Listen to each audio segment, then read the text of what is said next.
What's up, everybody? Welcome back to another episode of the GRP. I contemplated screaming like Dana White because I just watched him do his "If you don't know it now you know" segment that he does and puts on Twitter, and he's like, "What's up, everybody?" and starts screaming and shit, turning red. I don't know. I always gotta make fun of that because it's just too fucking funny. He looks uncomfortable while he's doing it, and he's just screaming, and I just can't find it in myself to fucking do it. I want to do it every time just to make fun of him. Not that I think anybody's gonna really pay attention or know. I just think it's funny as hell. Every time I start the pod, I'm like, should I start it like Dana White and start screaming? But I don't. I just being a bitch, apparently. I feel like my lights are super bright, and I'm gonna be extra loud right now. There we go. That one was a little brighter than I than I should have been. What's up, Magic's in the chat? What's going on, everybody? Hopefully everyone's had a great day.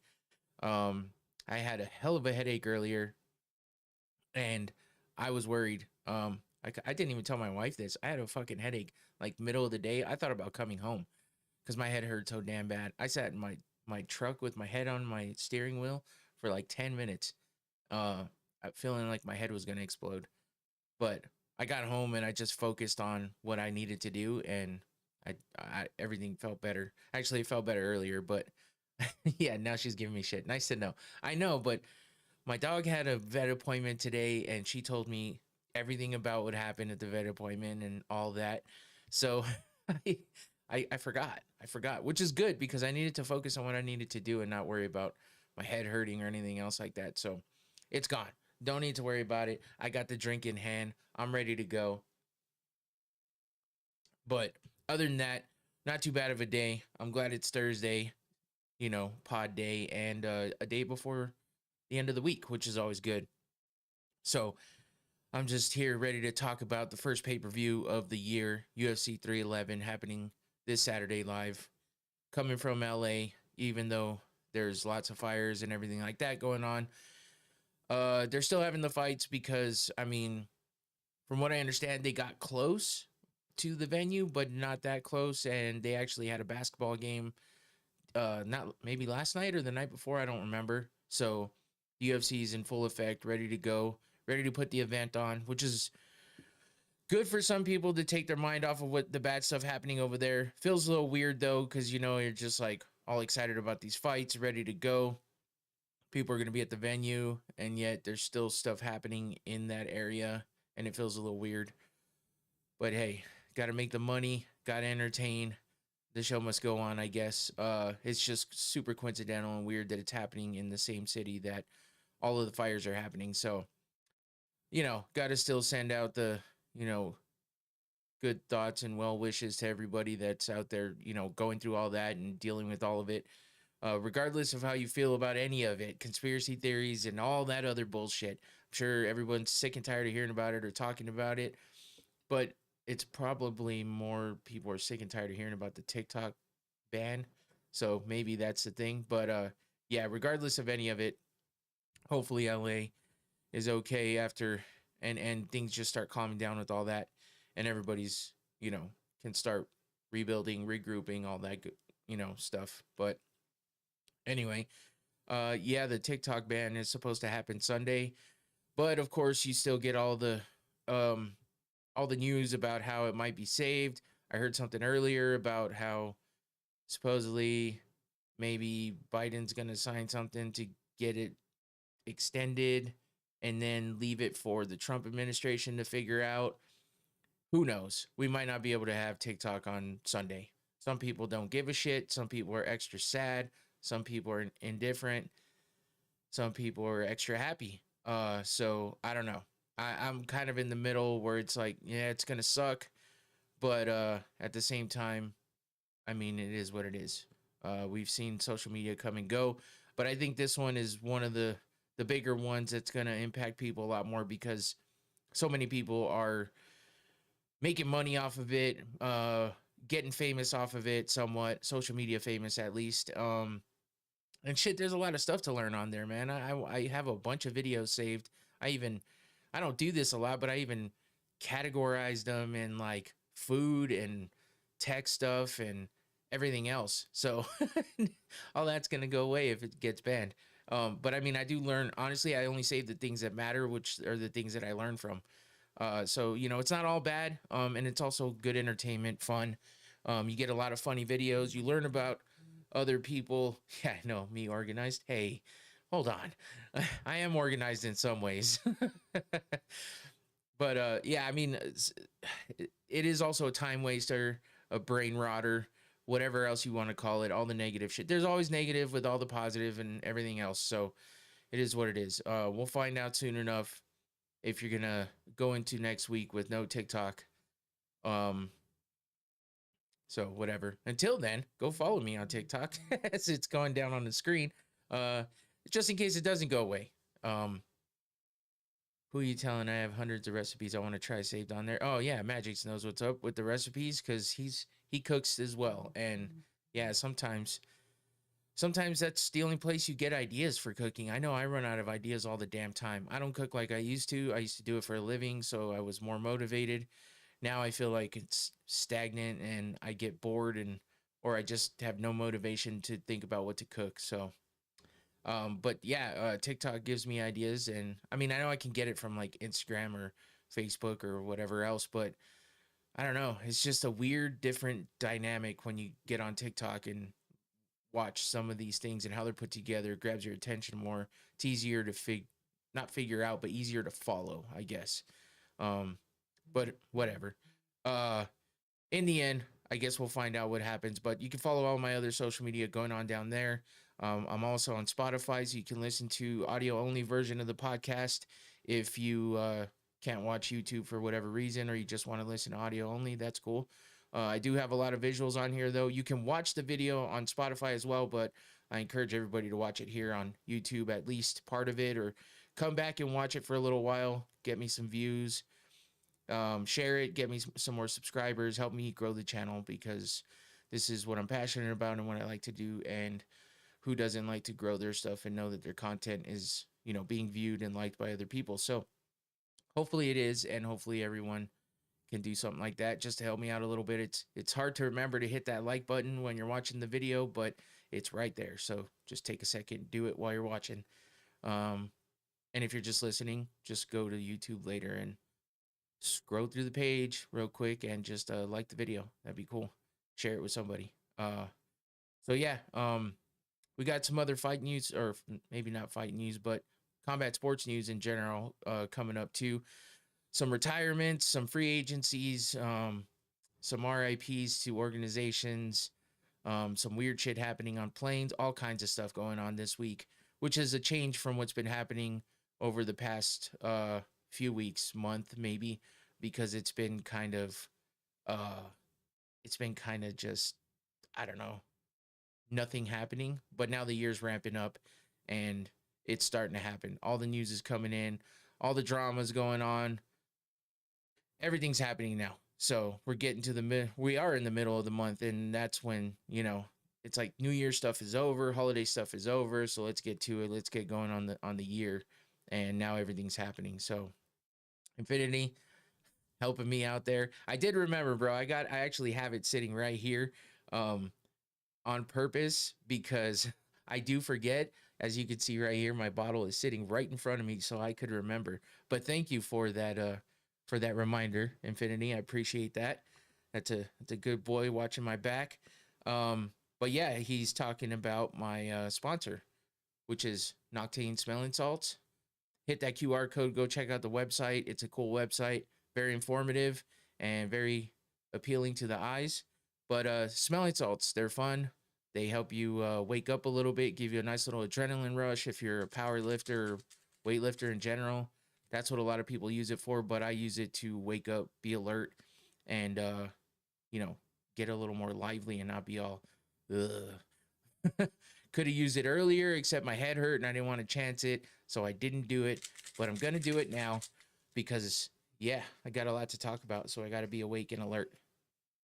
Don't worry about the harsh reaction; it's fun. Oh, yeah, I was getting shy with it, and then it hit me. Whew. This is the red cap. It's the most potent out there. Oh, you can see my eyes got watery. I don't know if you've seen any any videos on any social media of Joe Rogan and the boys doing smelling salts, they're everywhere. A lot of people are trying them, doing them, pranking people with them. That's kind of fucked up, I think.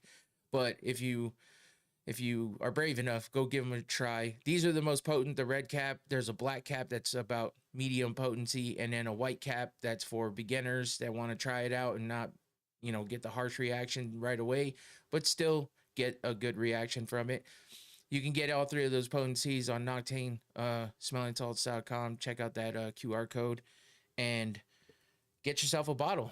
And I think I'm going to order myself another bottle because this is my sponsor, so I get hooked up. But I like to have an extra bottle, and I think I'm going to do that soon so I can not have to remember to get it out of my bag. I can have one here, have one to go. That's how good they are. I'm willing to buy another bottle and keep it on hand. So they're fun. They're cool. Do them with your friends. Do them by yourself. Who gives a shit? Just go get a bottle and try it out. It's worth it, I promise. Noctane, appreciate the sponsorship always. And yeah, it's my sponsor for the show. So, speaking of the show, let's get to it. Let's get started with some combat sports news happening now. And we're going to start off with, if you haven't heard or seen any videos, Khabib Nurmagomedov, or Khabib, the real way to say it. But one of my favorite all-time fighters. He's now a coach, being a successful coach after retirement and going undefeated in the UFC, retiring as a champ undefeated. And now he's coaching two fighters that are fighting for titles this weekend. So yeah, he was on now I don't know why he's on a Frontier flight because everyone knows that Frontier is not a great way to fly. But maybe it's because he had to fly his team out, or his team had to fly out, and he's the coach, so technically they have to take care of the tickets and stuff sometimes. Maybe that's what they were offered. Who knows why? But Khabib he's got some money. He doesn't live that way. He's very humble. He drives a Toyota truck that's older, and he doesn't flash. He's not a flashy guy.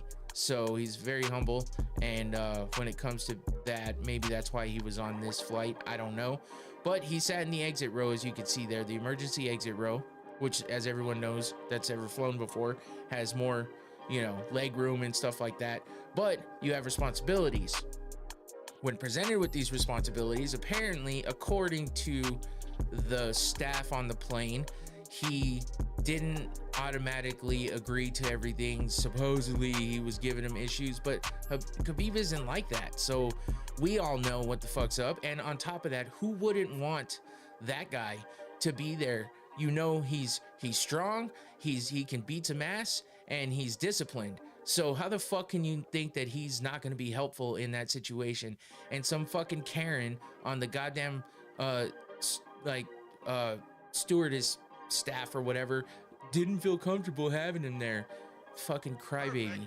And I don't know, who knows, maybe it's because of how he looks. People that look like Khabib have a reputation because of previous events, big events that I'm sure people remember, but that doesn't mean everyone's that way. Profiling and all that shit sucks. I've had it done to me in stores, being followed around by security because I look how I look. Hey, listen, I'm sorry that I'm tatted up. I'm sorry that I'm brown. I'm sorry that I have a shaved head and facial hair. And I'm not the smallest guy in the world, and I don't dress like I don't know what to say. But anyway, had it happen to me plenty of times. I had little old ladies fucking clutch their purses tighter close to them because I don't know, I have some kind of a look to me, I guess. But that doesn't mean I'm that way, right?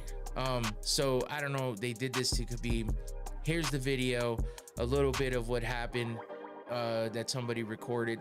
Probably somebody that actually knew who Khabib was, or was just looking for clout on social media. So they were like, ooh, some shit pops off, I can post this and get a lot of views. They might not have even known who Khabib is, and they got a lot of views because it's him. So here we go, let's watch this stupid bitch talking shit to Khabib.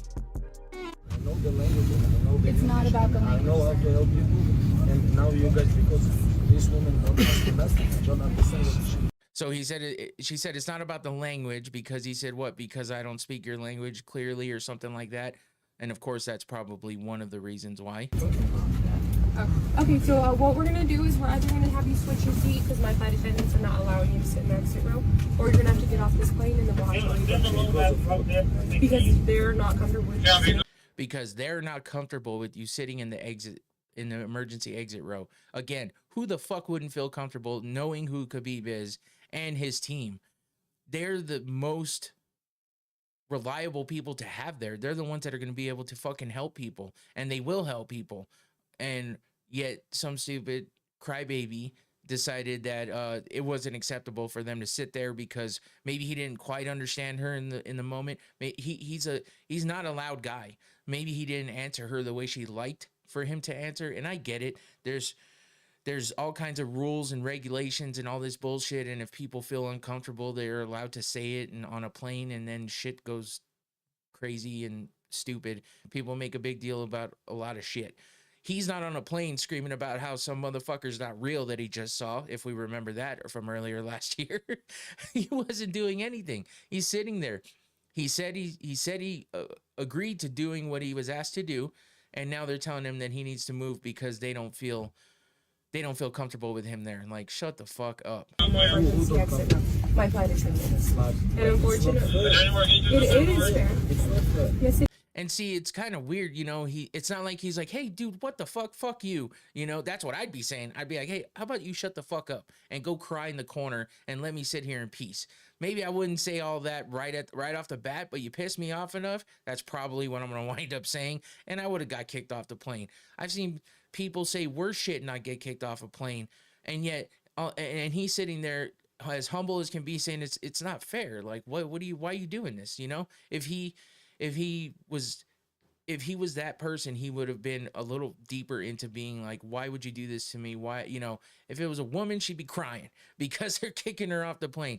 So, I mean, even Rogan and the guys on the Protect Our Parks podcast, for Rogan's podcast, were talking about it. And even Shane Gillis was like, I've seen fat slobs sitting in that area that wouldn't be able to do shit if the plane went down and people let them stay. So what the fuck is this about?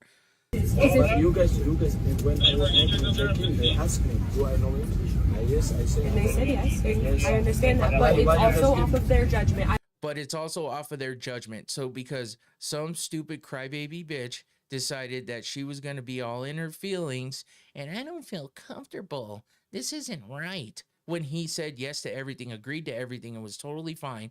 Like, you're going to use that stupid ass excuse? Again, I understand people are uneasy on planes about this, that, or the other thing that might be happening, but this is just complete bullshit. And not once does he say, do you know who the fuck I am? Like, Google me, bitch, and you'll find out. A lot of people would have said that in his position.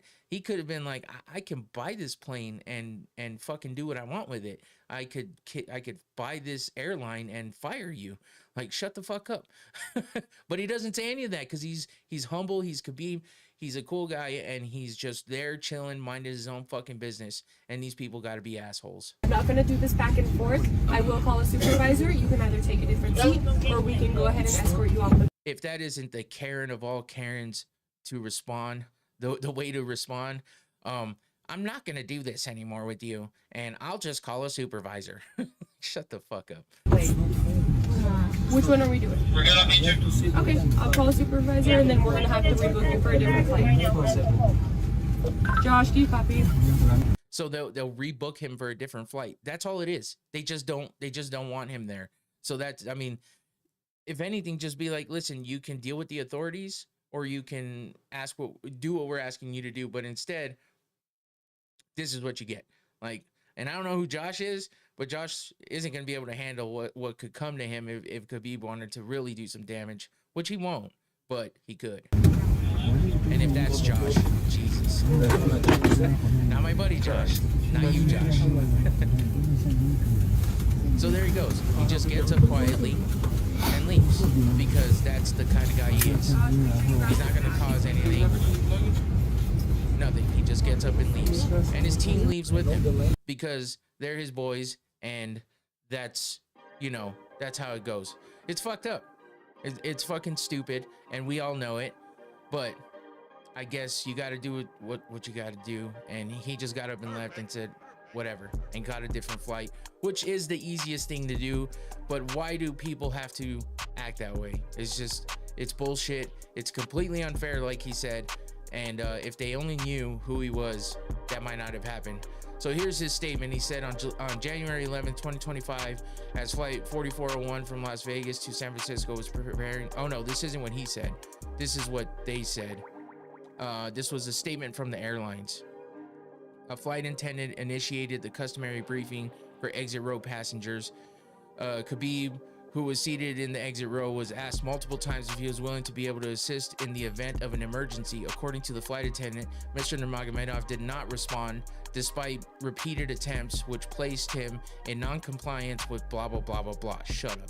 The flight attendant informed Mr. Nurmagomedov that he could be moved to a different upgraded seat or exit the plane. You like how they added upgraded in there, right? Because they're like, oh, we offered him an upgraded seat. No, this is a principle thing. Like, why the fuck are you asking me to move? And he said repeatedly, I said it was fine. I said yes. And she goes, yes, I know you said yes, but they don't feel comfortable. But then the statement here says that he wasn't responsive. Okay, contradicting means they're covering up for the fucking bullshit that their stupid flight attendants did. Videos circulating on social media platforms do not capture this interaction and instead show subsequent interaction after a gate agent entered the plane and reiterated the option to be reseated. As a result of the customer's initial unresponsiveness and repeated declinations of a seat change, he was asked to deplane per airline and FAA policy. The decision to deplane the customer was in no way related to his ethnicity, and we have refunded him and his traveling companions for the flights. Bullshit. All of that's bullshit, because they're like, oh, well, the video only shows what you guys want to see. No, the video shows what happened, and they're just trying to cover up for the fact that they were wrong, and it was complete bullshit. So yeah, man, fuck Frontier Airlines. They can suck a dick. That's my feelings about it. Khabib won't say it, I will. He was way more humble about his response to it, just saying that, you know, he even said, I don't know if it's because of the language, I don't know if it's because of my, you know, ethnicity or anything like that. All I know is it's unfair. So, and he's like, and I got off the plane and I took a different plane. So, and I'm sure he had zero problems on the other plane. Like he always, you know, these guys travel everywhere. So for this airline to do that, it's like, you're already a shitty fucking airline, and then you're gonna do this to people. Like, fuck off. I just thought it was complete bullshit and not necessary, and I'm glad it was caught on video, and I'm glad that they released this statement that contradicted everything you saw, because even the person that was there telling him he needed to leave, and you know, said, I know you said yes, but they don't feel comfortable. So it's all bullshit, and they just profiled him, and it's fucked up. So fuck Frontier Airlines. And yeah, I've never flown with them, but I've never heard anything good about them, and I'll probably never ever fly with them. Maybe not just because of this, but mainly because of this. So moving on, we had, oh great, let me fix this real quick, because apparently I did. Why is it not popping up? There it is. Tyson Fury retires from boxing yet again. We've seen this before a few different times, and we'll look at another graphic I have talking about how many times he's retired and how long he's kept that retirement going for in a minute. But he did release a video announcing his retirement. You know, he lost to Usyk in what to him was a controversial decision, but it seemed to everybody that pretty evident that Usyk beat him. He didn't look as good as he did in the first fight versus Usyk, and he lost in this last one, and now he's decided to retire. So let's listen to what he had to say. Hi everybody, I'm going to make this short and sweet. I'd like to announce my retirement from boxing. It's been a blast. I've loved every single minute of it, and I'm going to end with this. Dick Turpin wore a mask. God bless everybody. See you on the other side. Get up! So what he said there at the end, Dick Turpin wore a mask, apparently is a reference to some kind of criminal thing that happened back in the day, basically saying that he was robbed. and they did it without a mask. I don't know. That's just the explanation I heard about it. Wasn't too sure about all that. Who gives a shit? It's just funny that he leaves it that way, and you see his demeanor in the video like he's fine. So who knows? Is this this could be a way of negotiating for the Anthony Joshua fight, which was rumored to happen next for him. And maybe they're not giving him the money he thinks he deserves. Maybe he's thinking he can get more money if they're trying to pull him out of retirement. Or if, he's thinking, maybe he's just thinking, hey, if they don't want to give me that money, it's a win-win for me. I either get more money or I just retire like I kind of planned on doing anyway. Who knows? But like I said, he's done this in the past. So much so that there's a graphic out there talking about his retirement history. So starting November 2013, Fury retires on social media after David Haye fight falls through, returns 3 months later. July 2017, Fury says he is retiring after beating Vladimir Klitschko in 2015. He returns to boxing in 2018 after 3 years out. April 2022, Fury retires after knocking out Dillian White, but returns 8 months later. And now in January 2025, Fury takes to Instagram to announce he is retiring from boxing again after consecutive losses against Alexander Usyk. So losing 2 fights in a row, he decides to retire. Let's see how long this one sticks. We all know that Tyson Fury has issues with depression, and whenever he's not fighting, it seems to ramp up even more. He has nowhere to take his aggression out or to deal with the boredom and stuff. Leads him into depression, and that's why he comes back to boxing. So I think until he literally cannot do it physically anymore, we'll see him down the road. But as of right now, he's retired once again, 3 years after he did it the last time. So I guess, or almost 3 years. So I guess we'll have to wait and see if that Anthony Joshua fight comes together and they offer him enough money to come out of retirement.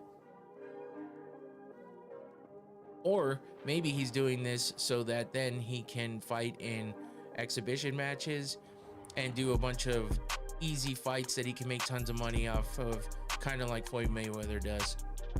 You never know, because there's so much of this influencer boxing going on that it's a possibility. So that, that's something that could happen too. And if that's what the case is, I mean, more power to him. But the retiring and coming out of retirement, retiring again stuff, it gets a little old. But Fury's wild. So he does what he wants, and this is what he wants to do right now. So it is what it is. We'll let him go and see what happens next for him. In about 6 to 8 months, it seems to be the way it goes. So and even if we get a couple years out, you never know. So moving on to not a retirement, but a goodbye for Holm, leaving the UFC. She asked for a release from the UFC. She hasn't done well in the UFC as of late. I can actually pull up her record real quick, because I don't recall what her last fights were. I'm pretty sure she lost her last one, but we're gonna make sure and find out here. But so she had 2 more fights left on her contract, but yet she asked for her release. She had a 15-7 pro MMA record. She was coming off of a loss. She was 8-7 in the UFC, so damn, yeah, that's not a great record.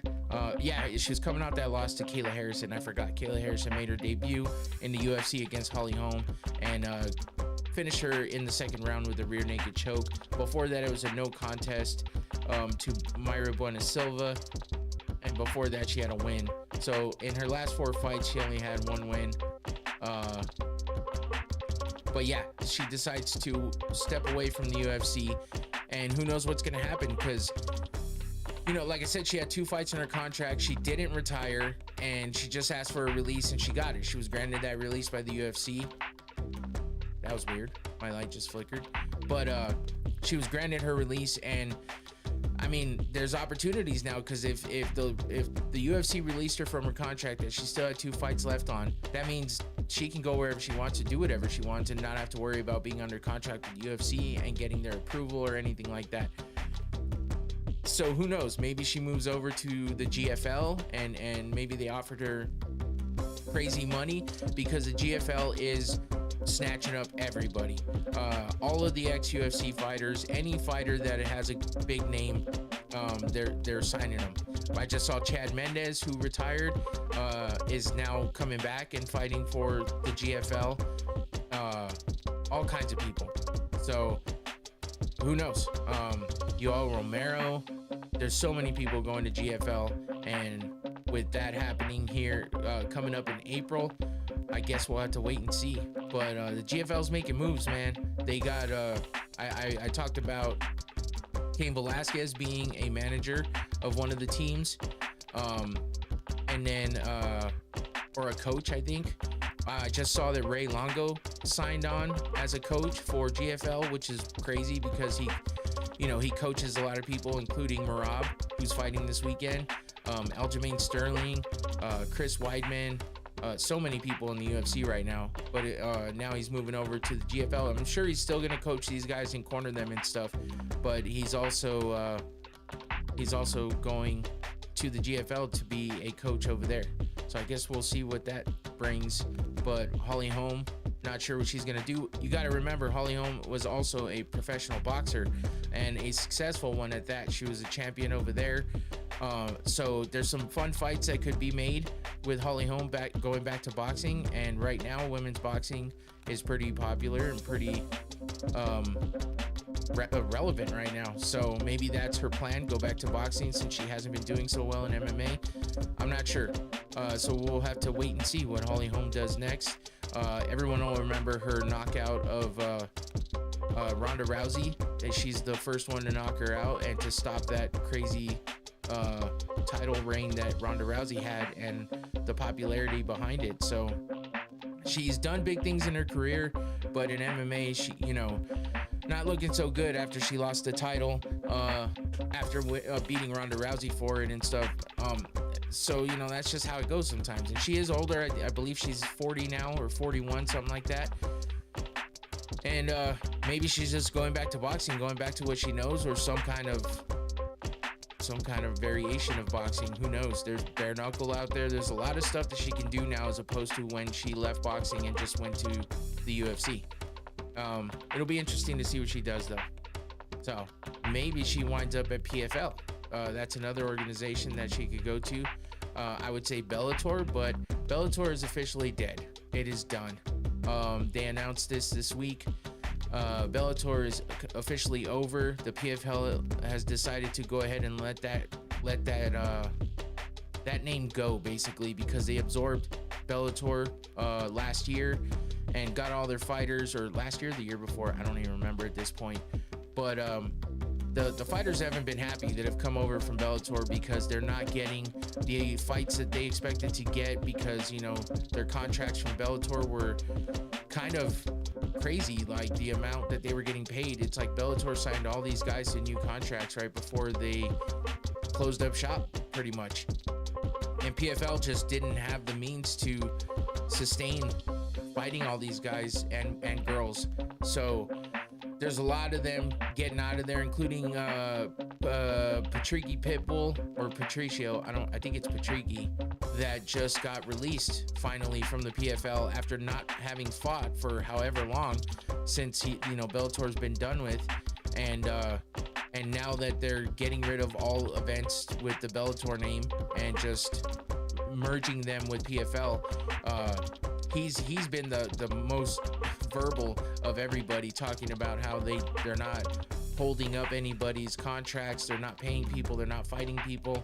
And they're not focusing on these guys that they brought over from Bellator who were champions, are still considered champions, all that. And they finally released him. So he put out a tweet saying, hi, Alexander Volkanovski, which means that he's made it quite clear that he wants to go to the UFC. That might be to his detriment, because when negotiating, if they know that you want to be there that bad, they're, may not pay him the money. He's not necessarily 100% the fighter that he used to be, but he's still successful and he still was a champion, and he still has a lot of fight in him, I think. So fights against Alexander Volkanovski would be fun for sure. So I guess we can wait and see how many of these Bellator guys ask for their release now and are granted it, considering they set that precedent with Pitbull, and maybe some of these guys get out of there. I know Corey Anderson, former UFC fighter, is a champion in Bellator, and he didn't even know that Bellator was being folded up and put away now. He learned from his wife seeing it on social media, which is crazy. They have a Nurmagomedov over there, Usman Nurmagomedov. Who knows what they're going to do with him. And they're not necessarily rolling all the Bellator champions into PFL champions. So that means less money for them more than likely. And they're just not fighting them. And so something needs to happen. So I guess we'll have to wait and see how many of those people pull out and try to get into the UFC or one of these other organizations. Or do something else like bare knuckle fighting, bare knuckle MMA. Who knows? There's a lot of different things that they can do now. So yeah, that's it for that. Speaking of boxing and other options for some of these fighters, there's Darren Till, ex-UFC fighter, contender at one point, was supposed to be fighting Tommy Fury, but Tommy Fury got a little scared and shaky because Darren Till kept threatening him at the press conference, saying that when Tommy Fury was like, what are you gonna do when I'm overwhelming you with punches and you don't know how to get out of it? Darren Till said, I'll just kick you in the fucking head. Now that's Darren Till, because that dude's wild. Doesn't mean he'll actually do it. And Tommy Fury's eyes lit up when he said that, and he just couldn't let it go. So he pulled out of the fight. Whether or not that's the actual reason, I'm not sure. But he said, I'm not going to take the chance of that happening. If he's not going to fight according to the rules, then I'm not going to fight him. Okay, that was just kind of a bitch move. But for Tommy Fury, I mean, it's to be expected, I guess, in some ways. So now he's fighting Anthony Taylor. They've gone back and forth, talked a lot of shit, so it could be fun. I actually don't even know who else is on this card. I guess I can look it up real quick, but I'm not sure that it's the most relevant or biggest card at all, really. It's happening in Manchester, January 18th, which is Saturday. That's cool. That would be why I was looking at this. Actually, I didn't even think about the fact that it was actually happening this weekend. So, and I can't even find the fight card. This is fun. Let's see who else is fighting on this goddamn card. Oh my god, it's not even worth it. Who gives a shit? I don't even know that it matters at this point. So they show a lot of people on the poster, but nobody I recognize. So who gives a shit? Anyway, it's happening this Saturday, but we're all going to be watching UFC 311, and that's probably going to be way more worth it. So I just thought it was worth talking about for a second, because Darren Till is boxing on this card, so we'll see how he does with that. So speaking of UFC 311 happening this Saturday, we also have the Watch Party podcast happening during the main card of UFC 311.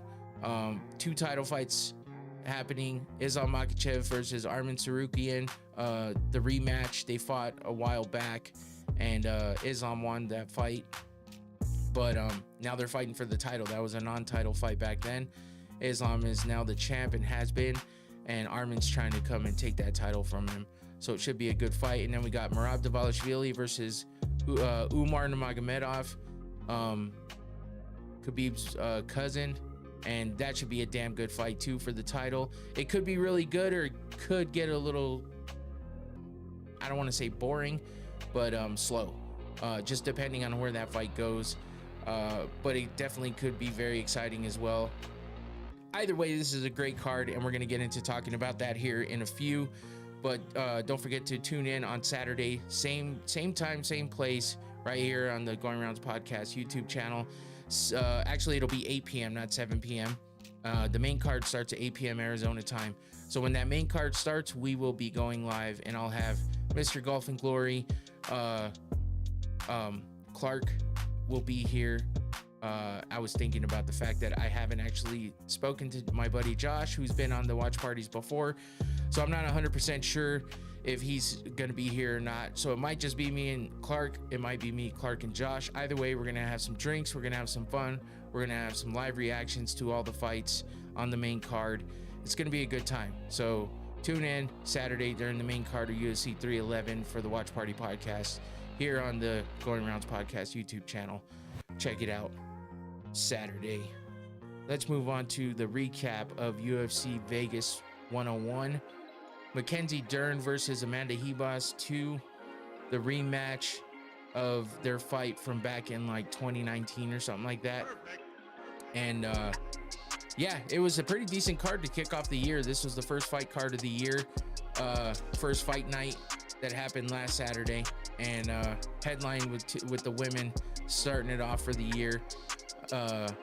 Mackenzie Dern, Amanda Ribas, easy to look at, fun fight to watch.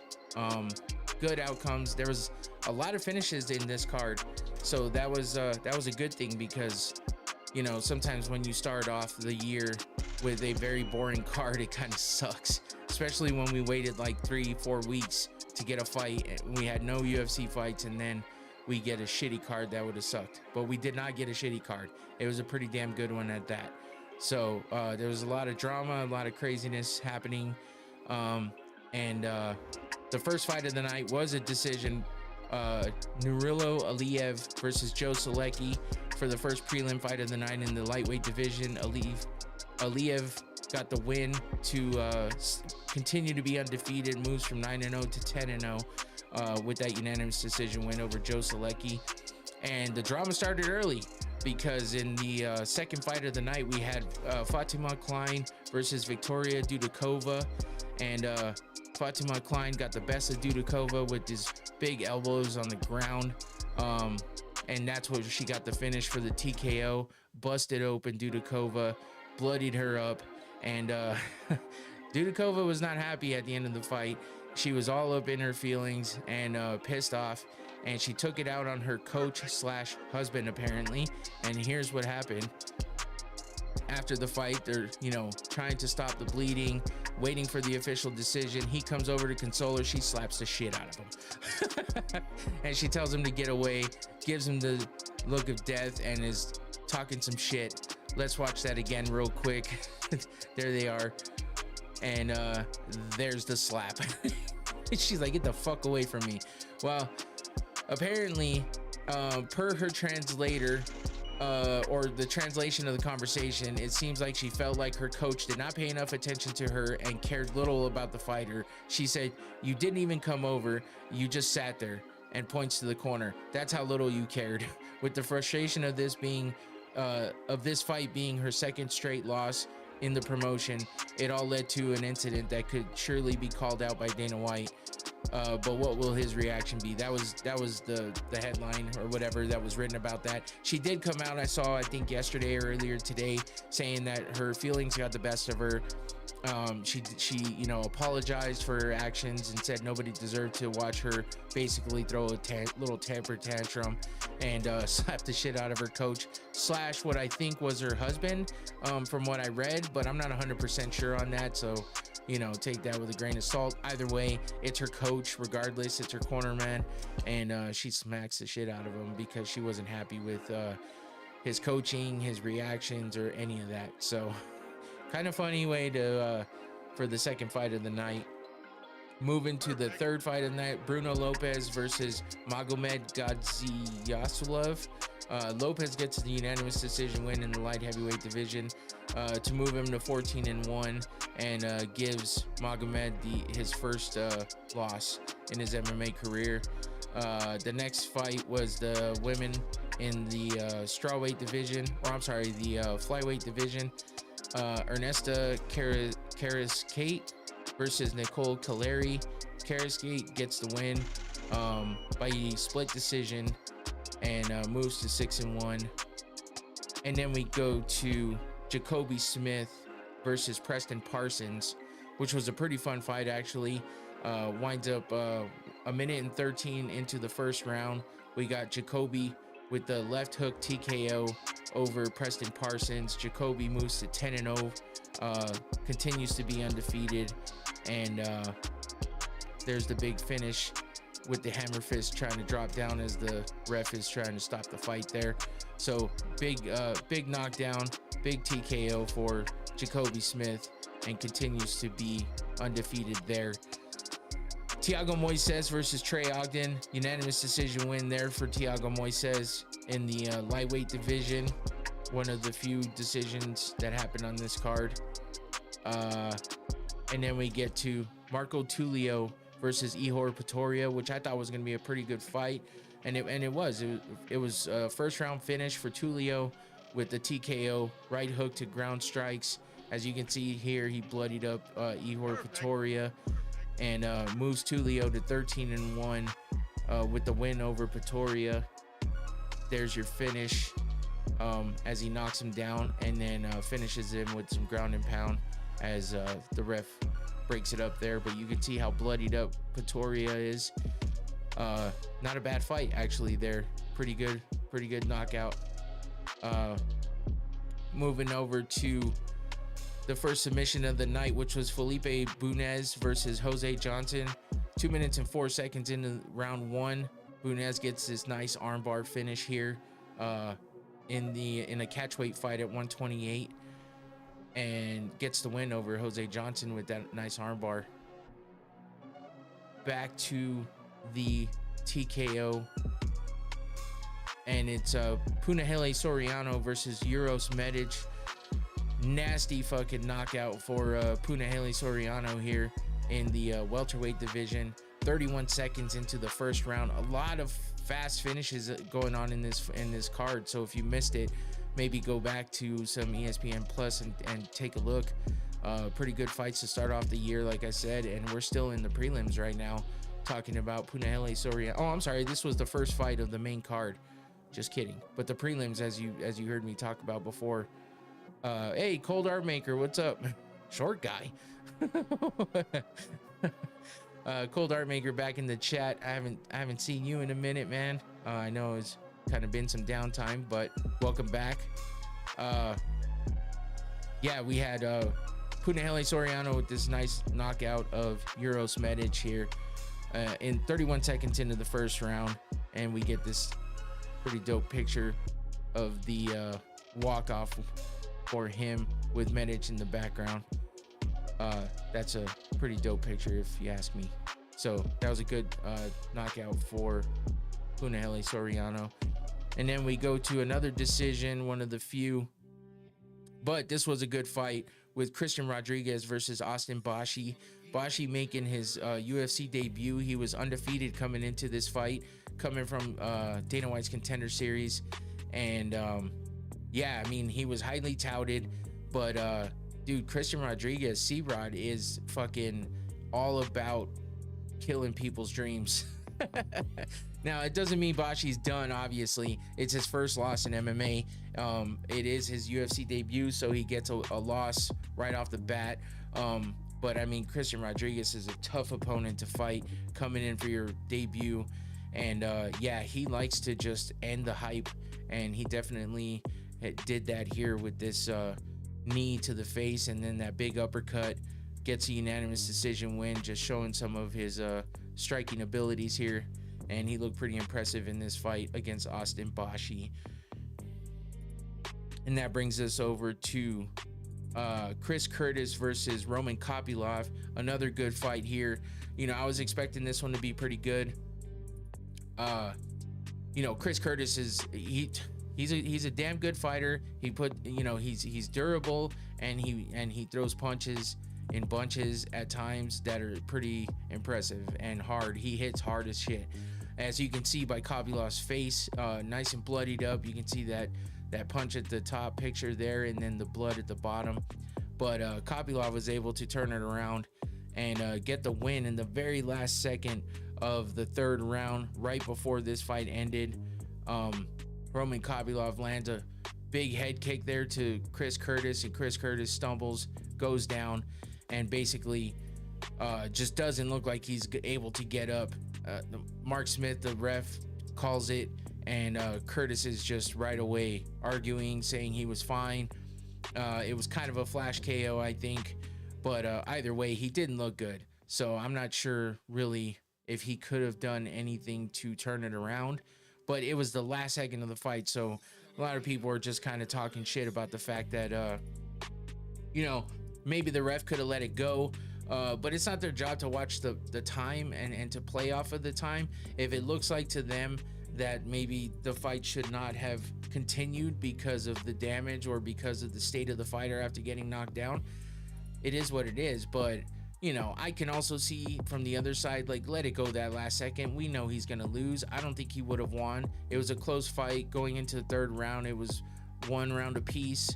So, you know, with Kopylov finishing the fight like that, I'm sure it would have been, if nothing else, at least a split decision, but still a win for Kopylov. But he gets a TKO instead with that head kick, knocking down Chris Curtis and winning the fight. So that brings us to, oh man, the biggest knockout of the night, I think. We had Caesar. Oh shit, I forgot to show the cut that Kopylov, this is why he had so much blood, that big nasty cut on his head. As you can see, this was coming from Dana White's Instagram. Tonight's card was incredible, he said, and then he posted this picture of Kopylov with that nasty gash over his eyebrow. That's why you saw all the blood on Kopylov. Chris Curtis doing the damage there. But yeah, we had this fun fight. Cesar Almeida versus Abdul Razak Alhassan. Alhassan was doing great in the beginning of this fight. I mean, he got this knockdown early on in the first round. I mean, this fight only went the first round, but Alhassan was doing some damage in the beginning, knocks down Almeida, but Almeida turns it around and is able to, Alhassan just tries to go in for the kill and gets caught with this left hook and gets just knocked out cold, stiff, and Almeida gets the KO win. 4 minutes and 16 seconds into the first round in the middleweight division. Cesar Almeida with the performance of the night bonus there, along with Kopylov in that fight previously that I spoke about. So that was a fun fight there, and one of the best knockouts already in the first card of the year. So fun fights, man. Good fights going on last weekend. Hopefully we get a lot of the same this weekend coming up. Moving into the co-main event of the night, another TKO win here. Santiago Ponzinibbio versus Carlston Harris. I mean, right off the bat, everyone was talking about how this was probably going to be a pretty good fight with Ponzinibbio's fighting style and Harris the way he fights as well. These guys went toe-to-toe. Got it to the third round, but 3 minutes and 13 seconds in, Ponzinibbio gets the standing TKO by punches and just puts all of his effort into finishing Carlston Harris and gets the win by punches. So you can see here this big looping left with Carlston Harris all bloodied up, but Ponzinibbio got the job done with some good striking and gets the standing TKO win there for the co-main event in the welterweight division in the third round. And that brings us to our main event, Amanda Ribas versus Mackinzie Dern. And Ribas got the best of Dern in their fight previously. I believe that went to decision. Let me double check. Let's see, I can't even remember. Oh yeah, unanimous decision win back in 2019 over Mackinzie Dern. But this time, Mackinzie Dern gets the job done. 4 minutes and 56 seconds into the third round. So before they got to championship rounds, Mackinzie Dern is able to get it done. She got some strikes in, which she looked a little better with her striking this time, a little more patient, a little more intelligent on the strikes. But in the end, winds up getting the finish by armbar and puts on a pretty good performance on the ground. Gets a good dominant position and winds up taking that arm of Amanda Ribas and does what she does best. Wins with a submission, showing off that high-level jiu-jitsu that she has and that she's known for. But she still looked pretty impressive on her feet, better than she has in the past. And hopefully she continues down the path of improving and getting her defense a little better, because she still gets hit a lot, and that's not good when she comes to the strikers of the division that are gonna put that work in on her. She says she's not ready for the title fight just yet, but soon she will be, and I'm pretty sure we're gonna see her at least in a #1 contender fight in the near future. So she gets a performance of the night bonus there. Or is it performance or is it fight? Performance of the night bonus for Mackinzie Dern with the win over Amanda Ribas by submission, armbar. And that wraps it up for UFC Vegas 101. And that takes us over to this weekend's pay-per-view, UFC 311, happening in Los Angeles at the Intuit Dome. Supposedly it's a pretty dope venue from what I've heard. Never been there, but yeah, it sounds like it's a pretty dope venue. And yeah, it was a little questionable there for a while with the fires going on and everything. Dana talked about the fact that they would just move it over to Las Vegas because apparently the T-Mobile Arena was not booked for this past weekend or this next weekend. So that would leave it wide open for them. But with all the logistics and getting everybody's travel taken care of and moving things around, they waited till the last minute to make sure that things were going to be okay for them to be able to hold the event still in LA, regardless of the fires. And with basketball, still happening this week in the Intuit Dome where the Clippers usually play, they went ahead and left the event there, which is good, could be bad, but seems to be okay. And they're moving forward with the event, so that's good news for everybody. As far as according to the fights and us watching and stuff like that, nothing changes moving forward with the event. So we got 2 title fights on the line here, or 2 titles on the line with these fights. Makhachev versus Sarukian, the rematch, fighting for the lightweight championship, and then we got the bantamweight championship on the line with Merab trying to defend against Umar Nurmagomedov. This is Merab's first title defense, and I think it's his first title defense, right? I believe so. But it was kind of one of those things where he was reluctant to do it. He wanted some more time off, and it just didn't work out that way for him. Sounds to me like yeah, this is the first title defense for him. Sounds to me, from what I've heard, both these guys are dealing with injuries right now. Merab has some kind of leg injury, which you can see in some of the pictures leading up to this. I'm not exactly sure what's going on with Umar, but apparently he's dealing with some injuries as well. So 1 for 1.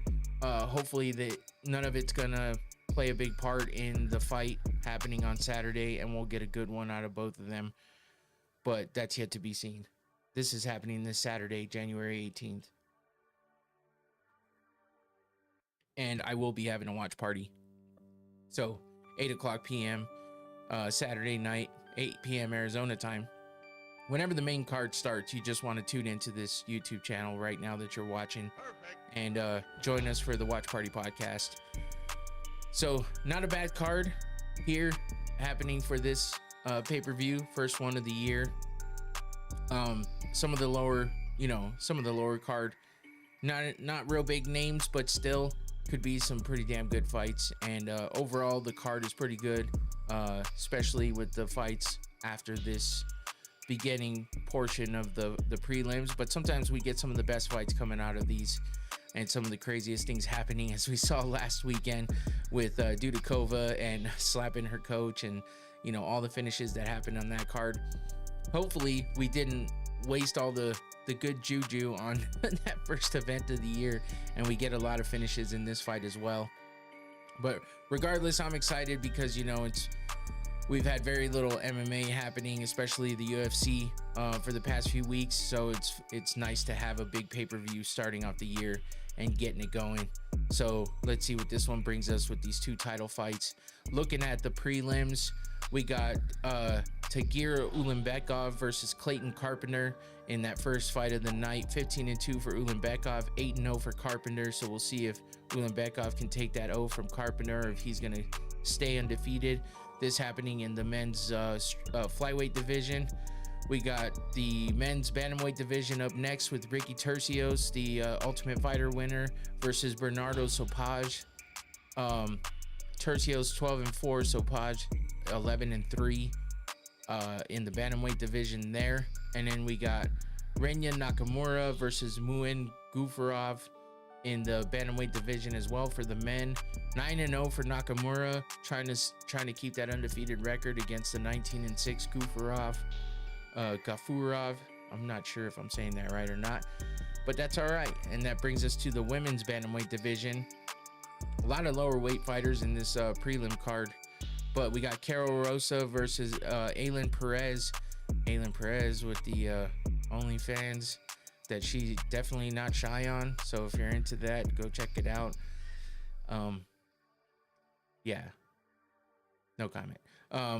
But Rosa's 18-6 overall, and Perez is 11-2, and that takes us to the other half of the prelims. Some bigger names going on here. We got Zach Reese versus Azamed Bekoev happening in the men's middleweight division. 8-1 for Zach Reese. Bekoev 18-3, making his UFC debut, I believe, here. Let me double check that. Yes, this is his UFC debut. So we'll see what he can do, if he's going to be one of those guys that comes in and makes a statement over Zach Reese. Pretty good fighter there. And then we got Grant Dawson versus Diego Fajeda. That should be a pretty damn good fight. Grant Dawson's a hell of a fighter, durable and exciting. Fajeda's definitely one of those guys that's fun to watch. In the lightweight division, 22-2 for Dawson, 19-5 for Fajeda. Continuing with the prelims, we got Bogdan Guskov versus Billy Alenkana, I think. Bogdan Guskov is the guy that everyone talks about looking like the international version of Anthony Smith with that bald head and just their structure. It's kind of funny. This is the light heavyweight division. Alekna, I believe this is his UFC debut as well. Yes, it is. And he's fought in the PFL before. I think that's where he's coming from. He's coming from LFA. I don't know.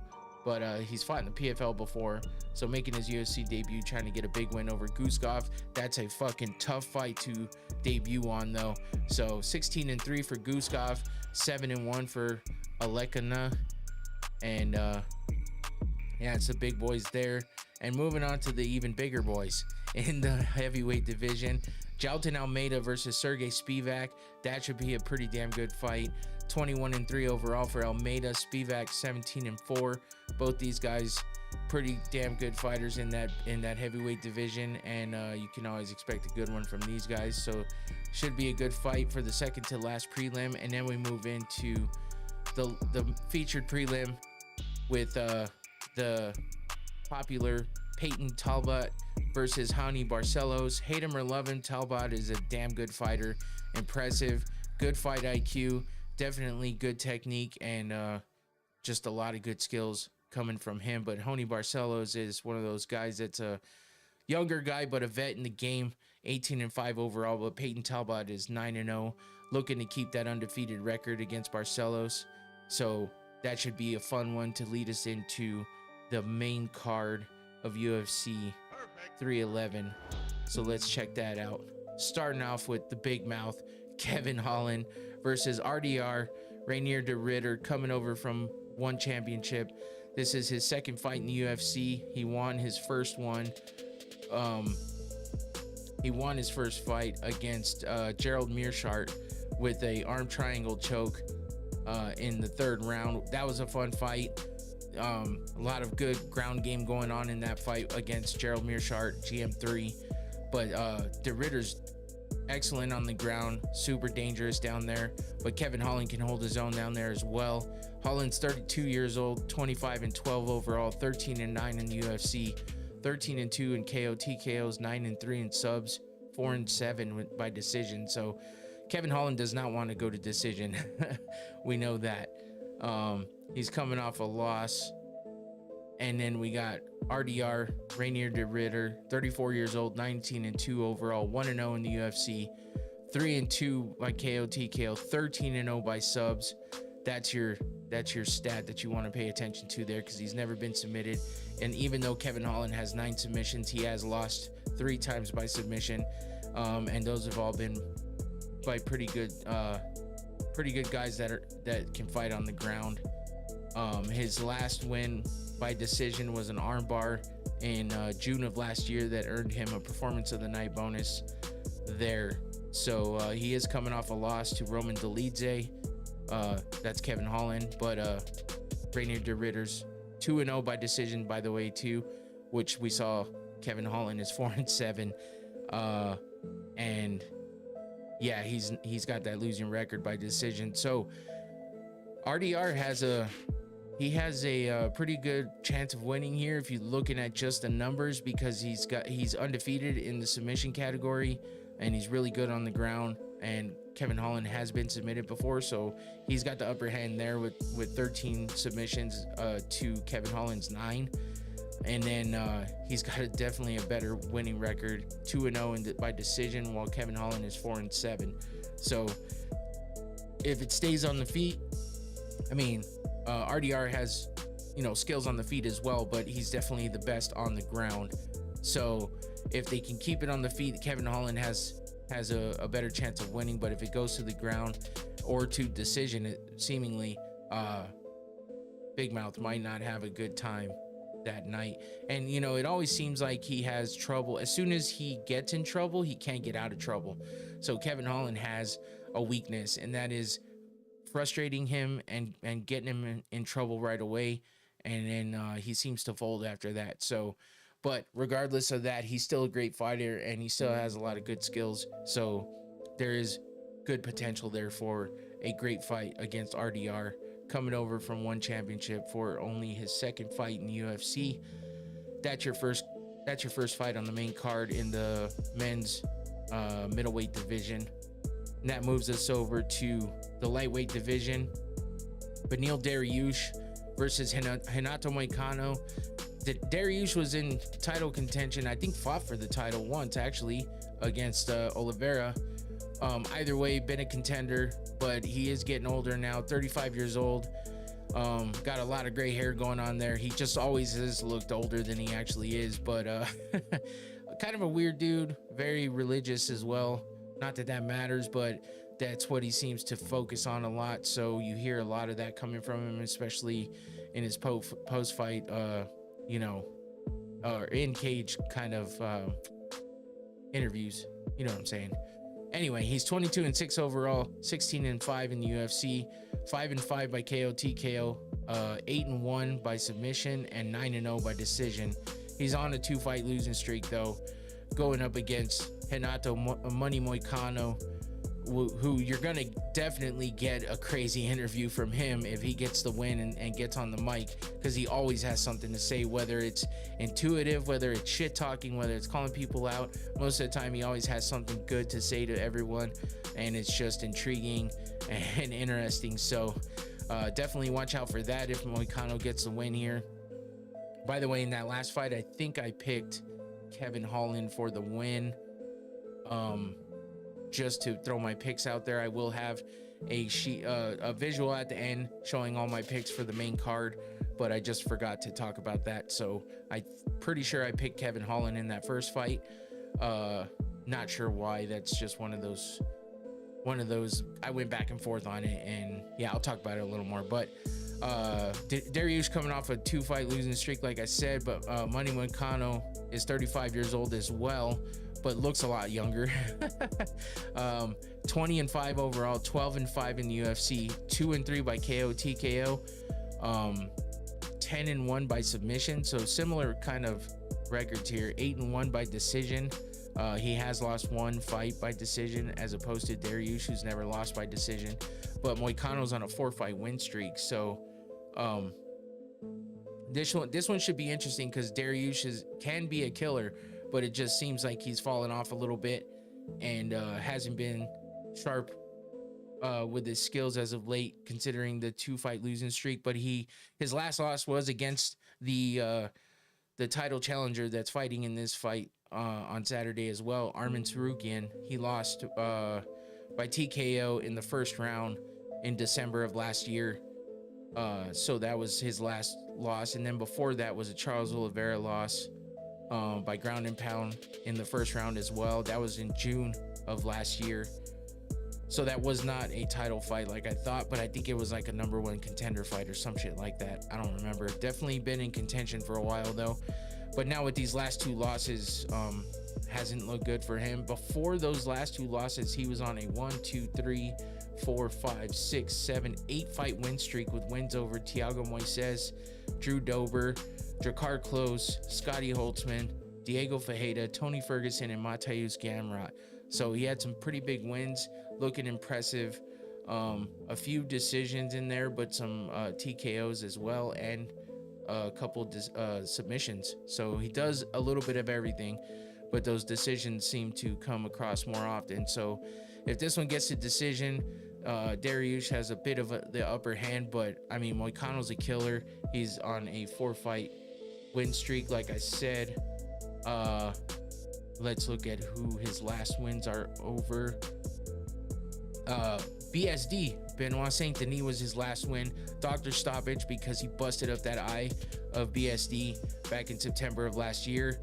Before that, Christian Guzman. Oh, that was a grappling. So Jalen Turner, the Spider, he got a win over, or I think that's what they call him. No, that was, I forgot it. He's got the fucking spider tattoo. That's what. Anyway, Jalen Turner, ground and pound, round 2. Back in April last year, got the win there. A win over Drew Dober and a win over Brad Riddell. And those are 2 TKOs, a decision, and a rear naked choke. So a little bit of everything there for him as well. His last loss was in 2022 to RDA Rafael dos Anjos. That was a unanimous decision loss for him. Before that, he was on a 2-fight win streak though. So I mean, these guys kind of have some. One has a losing streak, is on a losing streak. The other's on a win streak, and both of them are damn good fighters. So I feel like this should be a pretty good fight to go along with that Kevin Holland and RDR fight. This whole main card is exciting, man. I'm excited to watch everybody on this main card, which is what makes having the Watch Party podcast even more fun, because we get to talk about a bunch of good fights, and we know everybody on the main card, which is even better. So let's move on to another pretty big fight here with in the men's light heavyweight division. We got Yuri Prohaska versus Jamal Hill, former title challenger versus former champion. So I mean, man, this one's tough for me though, because Yuri's a great fighter. He looked like a killer to come in, but Jamal Hill has been the champ, and even though he didn't retain his belt for, didn't hold the belt for very long, he was still the champ, and won in impressive fashion over Glover Teixeira. But he was still the champ regardless.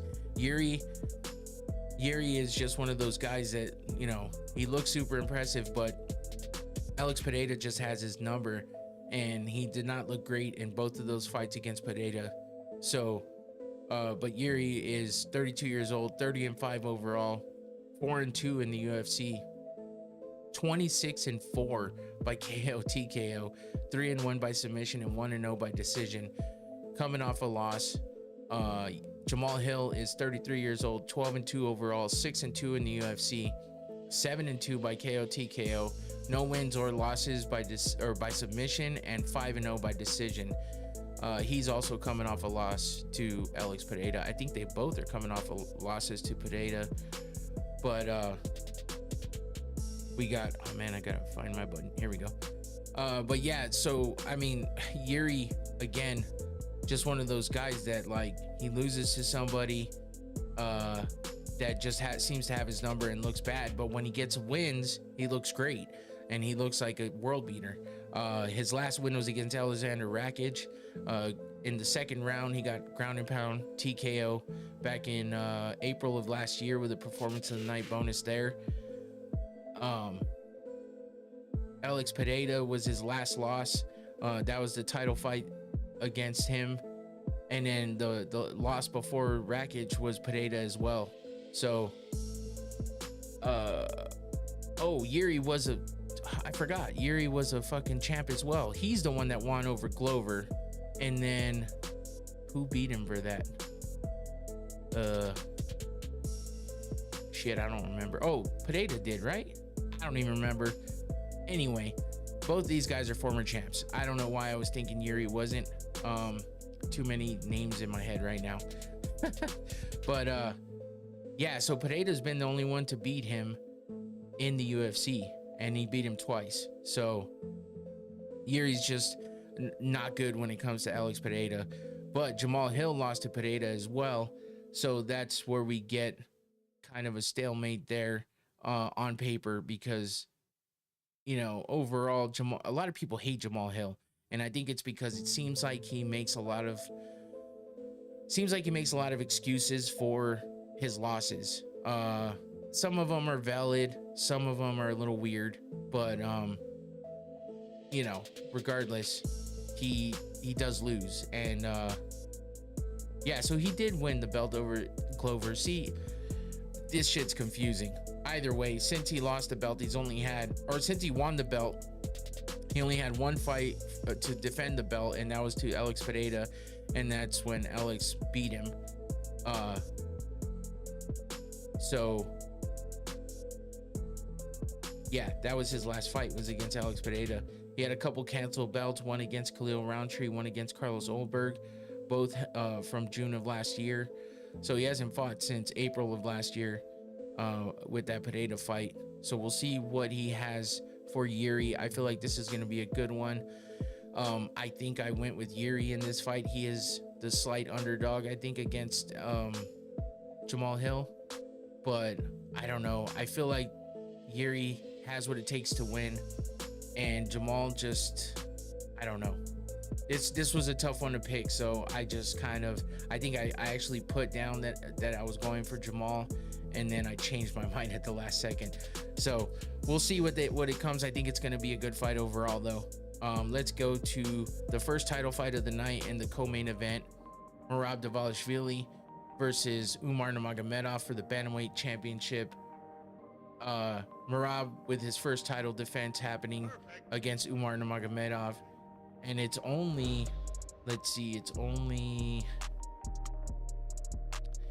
September of last year was when Merab fought last. So that was what, October, November, December. I mean, not even 4 months ago. So he was looking for a longer layoff than that, but you know, UFC had something different in mind. So here he is defending his belt for the first time against Umar Nurmagomedov. Merab's 34 years old, 18-4, 19-4 overall, 11-2 in the UFC, 3-0 by KO TKO. Hasn't been knocked out yet, so that's good. That's a good sign for him, considering Umar's got really good striking. But he's 1-1 by submission, which could be bad for him because he has lost by submission, and Umar is undefeated in submissions. And then 14-3 by decision. Most of his fights are won by decision because he's got a gas tank that just doesn't quit. The cardio on Merab is fucking insane. So and the longer the fight goes, the better he gets. So if you let that fight get into the later rounds, you have lesser of a chance to beat Merab, and that's what he's banking on here, especially with Umar's aggression and striking capabilities. But Merab is on a 4-fight win streak. No, that is absolutely wrong. He's on a hell of a lot longer win streak than that, so I screwed that one up. Let me double check. He's actually on, oh, it is a 4-fight. No, his last loss was in the grappling match, so that's 4, 5, 6, 7, 8, 9-fight win streak. No, even more.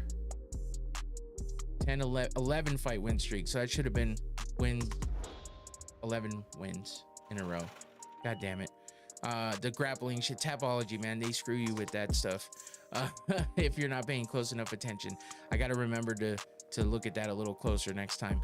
Either way, he's fighting an undefeated fighter in Umar Nurmagomedov, 19-0 overall, 29 years old, 6-0 in the UFC. This one was easy to figure out. He's on a 6-fight win streak because he's undefeated in the UFC, but technically he's on a 19-fight win streak because he's 19-0 overall. I only count the UFC fights when it's that much though, so whatever. 2-0 by KO TKO, 7-0 by submission, 9-0 by decision. Being completely undefeated makes this one tough for Merab, but I mean, Merab's an animal. His striking isn't the best, but he can strike. He got the better of Triple C in that top picture there. He landed a few things on Sugar Sean, but the thing is he just doesn't have the kind of striking to stop anybody. But he's never been KO'd, so that's another good thing because he wears people out before they get a chance to knock him out. So I mean but he's the best when it comes to grappling and wrestling and stuff. As you can see, picking up an Olympic gold medalist in wrestling, he picked him up and ragdolled Henry Cejudo, and then of course stayed on top of Sugar Sean to win that belt for most of that fight.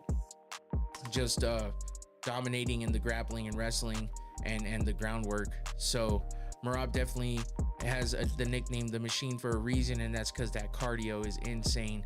So like I said, the longer it goes, the better it is for Merab, and that's what he's looking to do, is get past those first couple, maybe even first 3 rounds, take it into deep waters, and do his best to defend that title and get the win over Umar Nurmagomedov. But Umar's part of that Dagestani wrestling and that team that just is dominant over everybody, with his brother, not legit brother, but his brother and everything. Islam fighting the teammates under Khabib, both fighting for championships here. Umar looking to become a champ and Islam looking to defend, but Umar definitely has better striking than a lot of these Dagestani guys. He's good on his feet, and he definitely has that Dagestani wrestling as well. So that's what's gonna, that's the battle that's gonna happen here. Whose wrestling and grappling is better? And while the Dagestanis are known for that, I mean, Merab is the machine. So this is where it could become interesting. Might become a little bit slow, and it might be a long fight, but it's gonna be fun and interesting to see how these two match up against each other, injuries and all. But this is kind of the thing that we talked about with Khabib, what we talked about with Islam too. They drag you into deep waters and they beat you up and they wear you out. So is that what we're gonna see here against somebody like Merab, whose nickname is the Machine again, like I said, and has that crazy cardio? Can he wear him out? I don't know that he can. I think Merab's gonna get stronger as the night goes on. And if Umar can't do something like this to Merab, who's never been knocked out, but he's only had 2 KO TKO wins. So I'm not sure if Umar can get the best of him early to get that title, or if Merab's gonna just do what he does to everybody else and dominate him all the way through all 5 rounds. I guess we'll see, but this can definitely be a really fun fight, and I'm excited to watch this one. And that brings us to the main event, the lightweight championship bout with Islam Makhachev versus Arman Tsarukyan. The second time they fought, the first time they fought was quite a while back, I believe. Let me look at this real quick. 2019 was the last time they fought, and that's when Makhachev handed Tsarukyan. I'm breaking up. What do you mean I'm breaking up? Okay. Yeah, I'm not sure what that is, but hopefully it stops. No drop frames and everything looks good on my side. So, okay. Well, hopefully it doesn't happen again. Thanks for the heads up though, Infinity. Scared me for a second. But yeah, unanimous decision win for Islam in his last fight against Sarukian. So we'll see if he can defend his title here against Arman in the second fight. But Islam is 26-1 overall, 15-1 in the UFC, 5-1 by KO TKO, 12-0 in submissions, 9-0 by decision, and he's on a 4-fight win streak. With his last 4 fights being where he won the shit. It's more fights than that. I did it again. Yeah, he's on an 11-fight win streak as well. How did I messed up both of the champs? That's all right. Either way, he's on an 11-fight win streak, but his last few fights, Dustin Poirier, which was a good fight, he got that win by submission. Alexander Volkanovski, he beat twice, which we know that's how he earned the title. Beat Charles Oliveira, Bobby Green, Dan Hooker, Thiago Moises, Drew Dober, all the big names. Arman Tsarukyan, like I said before. So a lot of big wins for Islam. And then we got Arman Tsarukyan, 28 years old, 22-3 overall. Is that 9-2? Yeah, 9-2 in the UFC. I could just look here. What am I doing? 5-0 by submission, 9-1 by KO TKO, and 9-2 by decision. He's also on a 4-fight win streak. Let's see if that one's legit. It is. I only messed up the champs. I don't know what the fuck I was doing.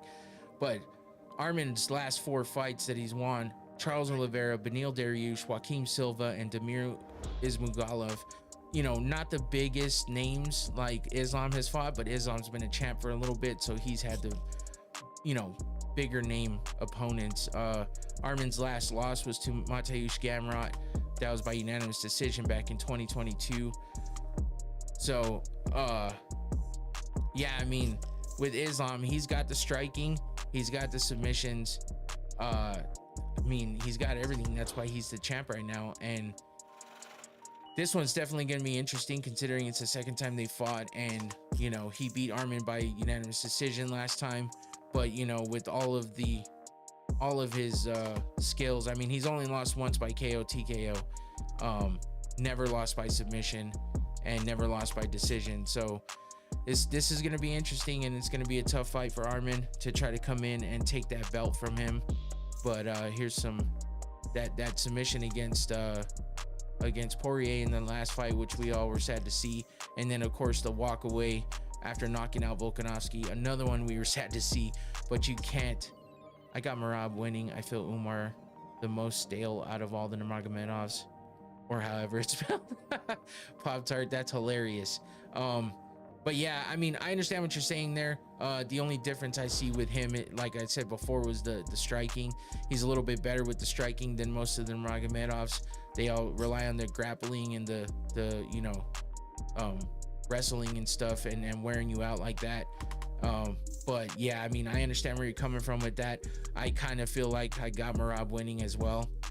I didn't say that when I was covering it a minute ago, but I did pick Merab for that one. He is the underdog though, so if you're looking to bet, that's a good bet. Yeah, Umar more of a striker. He's not strong as a wrestler. Yeah, exactly. So it's kind of tough to call though, right? I mean, when you get against someone like Merab, you never know what. Everybody has fought him differently, and it's the same outcome with Merab. He wears him out, he takes him to deep waters, and he gets the win. So it's tough. But Islam is a little different, and he's got so many skills and has already beaten Arman Tsarukyan. But Arman's got a lot of skills as well with striking and the submissions. He's got a little bit of everything. He has lost once by KO TKO, but he is also undefeated by submissions, but only has 5 wins as opposed to Islam's 12. And then he's got 2 losses by decision, unlike Islam, who's never lost by decision.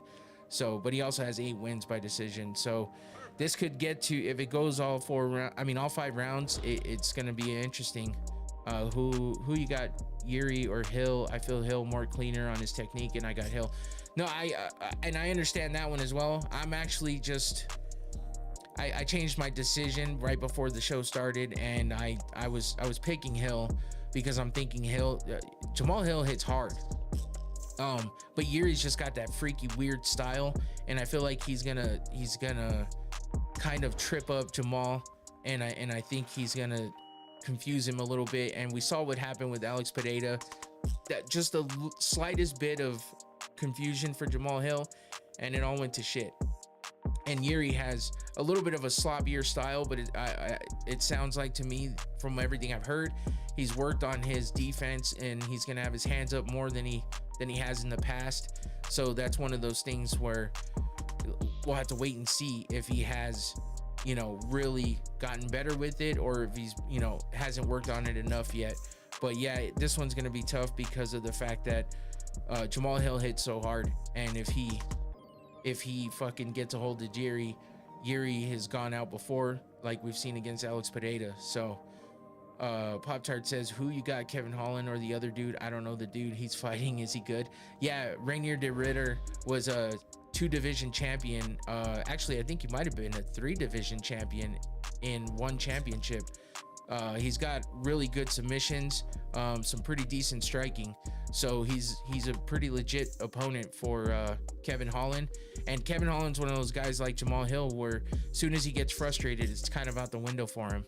So Moicano, Dariush. I got Moicano, but Dariush always surprises me though. Yeah, me too. That's what I was saying earlier when I covered that fight, was Moicano's one of those guys that is on a streak, on a good win streak right now. He's been kind of beating everybody, but Dariush is a strong vet, but he's been kind of on the downswing. So I'm thinking Moicano for sure. Dariush though has the ability to possibly come in with the upset, but I'm picking Moicano on that one. So yeah, that wraps it up for this. And actually, here's my picks for you, Pop Tart, just so you see it all the way through. Islam Makhachev is a -325 favorite over Arman Sarukian. Merab Dvalishvili is a +220 underdog versus Umar